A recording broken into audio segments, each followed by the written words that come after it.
Spring is finally here, and with it is a brand new patch for Star Citizen, bringing with it a multitude of new features, including some that weren't even on the roadmap.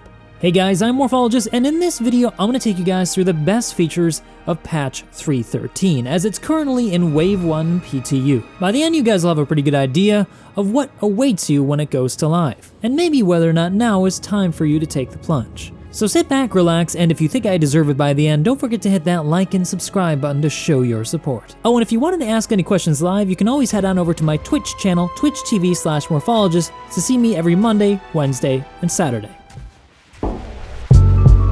First up is the ship that many love to hate, the Constellation Andromeda. In 3.13, it's the testbed for CIG's new docking and undocking technology they're hoping to bring to many other ships in the game. Now, the Merlin attached to any of the variants currently in Star Citizen will be able to be detached on the fly by a second pilot to provide support, or it can be used as a runabout for the commander of the vessel. Impressively, we had it working pretty much 100% of the time, even while in atmosphere and flying. The undocking procedure is pretty straightforward. You just hop into the seat and deploy your landing gear, and that will eject you.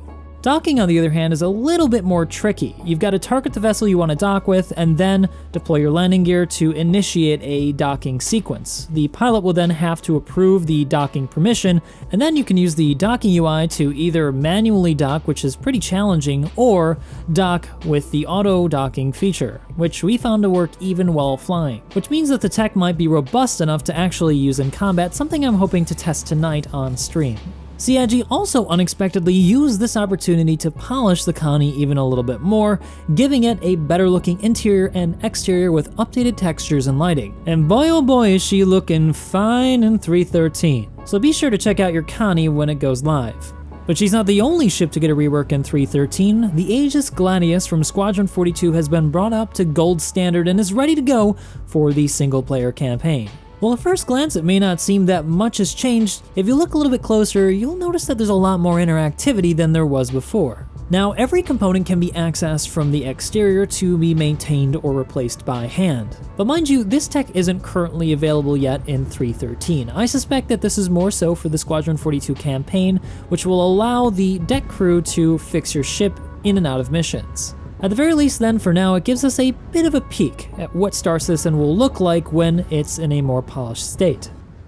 Well, unfortunately, the Hercules Starlifter and Novatonk have been pushed back. We've unexpectedly gotten our hands on two new vehicles in 3.13. The first of which is a new variant to the Cyclone series, the Cyclone MT, which is basically an upgunned TR. Instead of just having one single size 1 weapon, it also has 2 rocket pods containing 2 size 3 missiles each, making it a confident anti-vehicle, anti-personnel, and anti-aircraft combination vehicle. Though if I were you, I'd wait on buying this thing with real money, as they end up being pretty cheap to buy in-game. The second vehicle we got in this patch was a real head-scratcher, the Grin Rock DS, which appears to be an upgraded version of the existing ROC. Well, at first glance, they may come off as pretty similar. That extra wheel and width actually make it about as big as an Ursa, meaning it's not going to fit on ships like a Cutlass Black, but it will fit on any ship that can currently fit an Ursa, so you'll be okay if you've got one of those and you want to buy a DS. However, I would strongly recommend against using anything with a cargo lift to load it because, well, it looks like CIG has gone and broken physics again in 3.13 for whatever reason. And yeah, I just got a crime stat for damaging my own vehicle, so that's cool. But then those of you who are intrigued by this vehicle may be curious, what's the difference between this thing and the base rock? Here's the head-scratching part. I'm not usually harsh on CIG when they bring out a new ship or vehicle, but this thing seems utterly pointless. While the fully enclosed cabin is a welcome addition to protect the driver from harsh environments, the mining arm can only be operated from an externally mounted seat, completely negating the benefits of the protected driver's seat. Worse yet, as far as I can tell, the mining arm can only equip the existing size 0 mining head that can also be equipped on the existing rock. So this thing doesn't offer any additional power output and can't mine anything bigger than what the ROC already can. Practically speaking though, you really don't have to be moving to be able to mine any rocks, so you could always get out and just get in this seat to mine the rocks that you found. But then if this thing's only meant to be soloed, why even have the second seat in the first place? Why not just have it used by the main operator's seat in the first place? It doesn't make any sense. This thing makes Makes no sense. And I have to assume that it's only meant for one person despite having 2 seats, because if it is meant for 2 people, it makes even less sense. For the space this thing takes up in a typical ship, you can instead fit 2 rocks and double your efficiency. And well, yes, it has double the amount of storage. You can always take what's in your cargo and place it on your ship anyway, so what's the point? Sorry guys, got a little bit heated there. Let's get back to the features of 313. But while the ROCDS might be a swing and a miss, the new cave networks in 313 are a home run. These new fly-in, drive-in cave networks are jaw-droppingly massive. Big enough that I've been able to wedge a Carrack inside of one of these things with room to spare for a bunch of other ships in our party.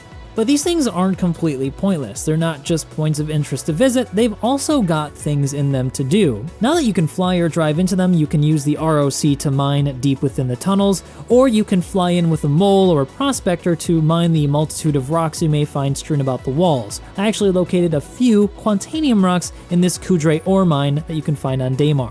But that's not all. Now you'll also find a number of different missions in caves, including bounty hunting missions where you hunt a single target, or missions like the one I'm doing here, where I've got to kill a number of illegal miners inside of this cave. At the time of the alpha, it's paying around 30,000 AUEC to eliminate 8 targets, which is a pretty handsome amount for the amount of time you put in. So if you're game for some FPS combat and a cave network, this might be your thing. And while this feature isn't necessarily new to 313, you can now loot stuff like the multi-tool off of the bodies of the illegal miners, so you've got a couple of extra things you can get from this mission. But those aren't the only new missions. We're also getting quantum-sensitive cargo like what we had in the event earlier this year, and time-sensitive cargo that can be found in wreck missions that pay a lot of money if you get there in time. These missions offer a new way for smaller courier ships to make money, which is great for new players with ships like the 300i, the 100 series, and even the Aurora. Unfortunately though, like I said in the earlier part of this video, the physics is broken in 313, so don't expect to be able to use the cargo lift on the 300i or anything else that has a physical cargo lift. But I should note here that it is possible that they could fix this before it goes live, but seeing as how this has been an ongoing issue for a long time and that it's probably related to netcoding, it's probably not going to be fixed anytime soon. Which is truly unfortunate because I see these missions as being a solid way for new players to make money with a small ship. It's unfortunate then that they're likely to discover this issue upon their first playthrough. However, there are ways around this with virtually every vehicle, it's just not immediately apparent if you're new to the game. We've also now got mounted weapons, which are pretty cool, but I just don't see a use case for them necessarily because there aren't a lot of choke points currently in Star Citizen, so I don't see them getting a lot of use.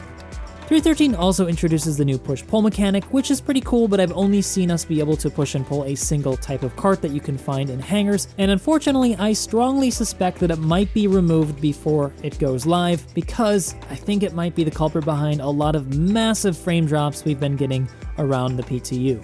Shields are also getting a nice big upgrade in this patch. We're getting the new SDF shield tech, which basically makes the shields correctly formed to the shape of the ship and more accurately represents where the ship is being hit. The shield pull is now also visually reflected in the color of the shield once it reacts, shifting from blue to red as it nears running out. Like with the last few patches, Planetech has also gotten another polish pass, making it look better than ever. Virtually every location is way more jaw-dropping than it was in the past, and I would say that they're a lot more different as well in how you can navigate them. Some moons and planets are now more flat and open with less rocks, and some are so dense that it's virtually impossible to cross them with a ground vehicle.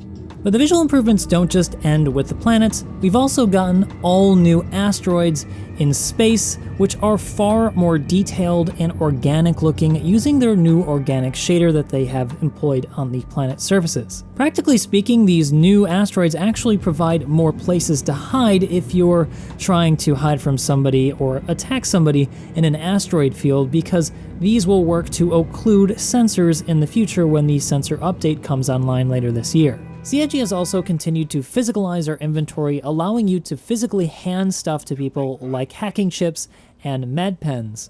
This has had the unfortunate but hilarious side effect that you can actually be pickpocketed now if you're not careful. I mean, like, people can literally take stuff like grenades, med pens, hacking chips right off your person if you're not looking. So be careful in those seedy parts of town. Some select ships like the Carrack and the Hammerhead can now be named, and now all ships also have an identification code like a license plate. However, the naming seems to be a little bit buggy in PTU. I couldn't actually get mine to show up even though I named mine on the PTU website, which is where you're supposed to do it when testing it on the PTU. Ship-to-station docking will also make its appearance in 3.13, which is a pretty neat thing for larger ships like the 890 Jump. However, I'm not so sure if it's going to work with the Carrack. I don't think the docking ring is quite right, but I parked it right next to it just because it looked cool. This is actually an important prerequisite for a lot of very large ships that can't park in hangars like the Javelin and Idris, so hopefully that means we'll get those sooner rather than later. Truck stops or Lagrange points are now a bit more industrial when you're not near a planet, so they're now a little bit more distinguished between one another, which is a nice little touch, but not really a big feature. Spawn classes are also supposed to be in the 3.13 patch, but it's a little bit late to the party. It's not in PTU yet, so it may be pushed back to the 3.13X patch. This is going to allow them to spawn stuff like security in the event that somebody's brought a gun on the station, for example. And if mining wasn't already complex enough, well, they've also added some new permanent modules that you can equip to your mining laser to augment its ability.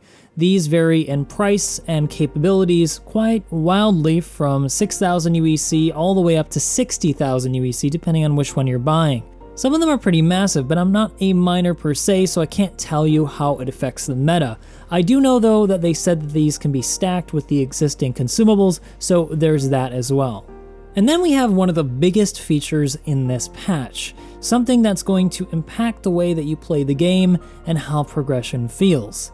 We've got a new UI that represents the faction reputation that we have in the game, and this is going to be further expanded on with every patch. As you gain reputation, you'll not only unlock more missions that pay better per faction, but you'll also get additional perks. At the moment, it's just increases in pay, but in the future, they're hoping to reward players with stuff that's a bit more substantial, like specific items that are unique to a certain level in a faction, etc., though they haven't been very specific on what these items could be.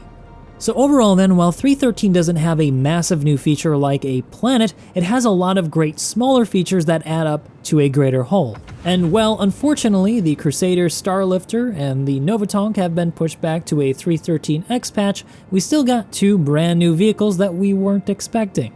But obviously not everything is perfect. We still need a lot of bugs fixed that have been persistent between multiple patches, including issues with physics grids and netcoding in general. But with a little bit of luck and great Lord Chris Roberts willing, we'll be able to have these patched up before it goes to live. I've been Morphologist, and as always, thank you guys for watching. I hope to see you guys in the next one.